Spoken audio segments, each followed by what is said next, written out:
Riot Blockchain has just bought the largest Bitcoin hosting facility in the United States for $651 million. The firm is buying Whinstone.us in exchange for $651 million in cash and stock. Riot Blockchain will purchase all of Whinstone's assets and operations, with more than 300 megawatts currently developed and a projected power capacity of 750 megawatts. Riot Blockchain hopes this will be the largest publicly traded Bitcoin mining and hosting company in North America. They also purchased 42,000 Antminers. Jed Grant, is Riot Blockchain making the worries about China go away? Is Bitcoin going to be mined in the US of A? I do like to see an improvement in the hash rate in the US. I think it balances things out. But what I'd really like to see even more is mining in other countries that are outside the jurisdictional reach of the big boys. I'd like to see mining in small countries on bigger scales, so that we get real decentralization. If we get too much mining concentrated in the US, I'm pretty sure the US is going to start to regulate that pretty heavily, and it's going to change the game. So this is probably a great investment for them. It's going to pan out pretty well over the next 10 years. And it is good to see the hash rate get evened up with China a little bit. But other countries are also something we need to push for. Josh Sigala, all the Chinese FUD is over. Bitcoins are mined in the US now. Yeah, exactly, Jed. As much as possible outside of the US and China would be great. I have seen news articles where these chips are becoming so commoditized now that you can, they're becoming just so easy to produce. So I feel that, I hope that we'll go back to also just putting them in heaters and things like that.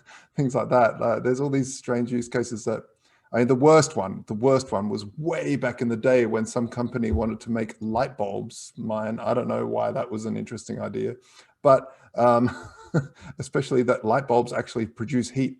Like, it's just weird.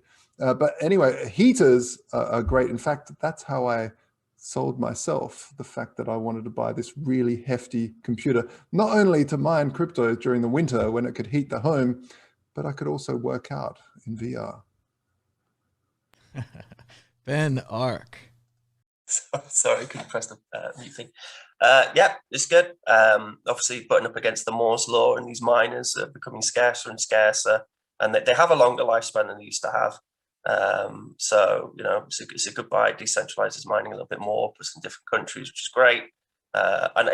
We will see, obviously, mining, you know, this is one of the things we've been saying in Bitcoin forever, that mining does try and find, you know, nice cheap energy sources, and there's plenty of that in places like Iceland and wherever else. So it isn't forever going to be concentrated in China and on subsidized coal power plant. Bitcoin mining, it will spread around the world. But no, it's a good buy for them. And it's funny to hear in the article, you know, Bitmain still going there, producing all the Antminers.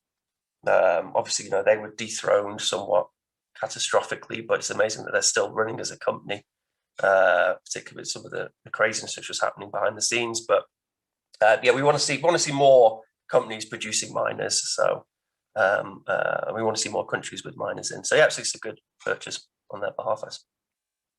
Martin Wismay. I think it's great news to see a bit of decentralization, but as Jets pointed out, as soon as all the mining is done in the US, there probably will be FATF lists of transactions which are prohibited from mining, and there'll be all this regulatory nonsense. So I hope they use green energy, by the way. I didn't see anything in the article that said whether they're using wind power or hydro power, because, you know, otherwise it's the dirty Bitcoins. You know, you gotta have the green energy. So this is why I'd like to see more mining happening in Iceland. Iceland was always like a choice back in the days, but it's been problematic importing the miners there and getting stuff there. Everything is so remote, but Iceland is perfect for that. You just dig a hole in the ground and steam comes out, and put a generator on that, and you've got yourself geothermal energy as much as you want. So I really like to see those countries picking up too. And but you know, anything outside of China is great. It's not that I don't trust or like the Chinese, but it's a bit of a hassle behind this Chinese wall or internet wall of, you know, their big firewall. So it's good, also good for stability of the network, that we see mining becoming more decentralized. As Josh pointed out, you know, he wants his heater to run as a Bitcoin miner. I tried doing that back in 2014 or 2015, I don't know. But you know, heaters tend to like switch on and off frequently when they reach the temperature. And that's just the thing you can't do with miners. They got to be on all the time. So regulating the heat that comes out of your mining equipment, except that, you know, it's noisy, so you have to do it liquid cooled or something. I think I do see a possibility that I heat the swimming pool with miners, because that would, you know, the miners will be running in a separate room, and then the heat generated there, which is never enough, you know, would just be used to heat the swimming pool. But for heating a home, I think there will be issues there. And the light bulb thing, what Josh mentioned, I forgot the name, but it was just a proof of concept. Who was that? And the idea was that you would put all the light bulbs into places where you don't pay for the electricity.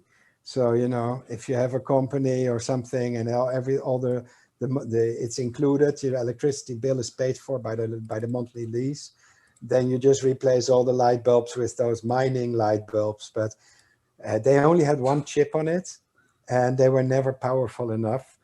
So forget it. They won't even generate a few Satoshis. It's really a different game nowadays.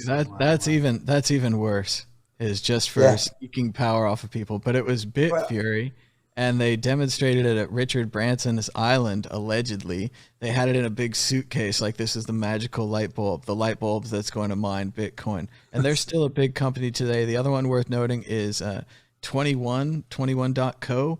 They were going to put Bitcoin miners into Wi-Fi routers, because you want to heat those up more, and into toasters, because like that's going to heat up more, and you want to toast all the time too. And it made a lot of sense the whole time, right up until they sold whatever was left to Coinbase. Except that it didn't make sense, because if you put a miner in there, you have to get a bigger power supply. You have to get, you know, all this extra stuff, which makes your product, which is normally a consumer product, more expensive. You need the power supplies have copper and everything, so they become more expensive. So it makes no sense. And there was, you know, the tomatoes, wasn't there, heating the polytunnels, the tomato polytunnels? That was nice, taking the heat from the miners and then pushing it into. Oh yeah, that makes sense. Pushing it into a greenhouse, because tomatoes won't have a problem with all the noise. But that never really took off. I sing to my tomatoes. They don't have a problem. It does affect the growth quality of the vegetables.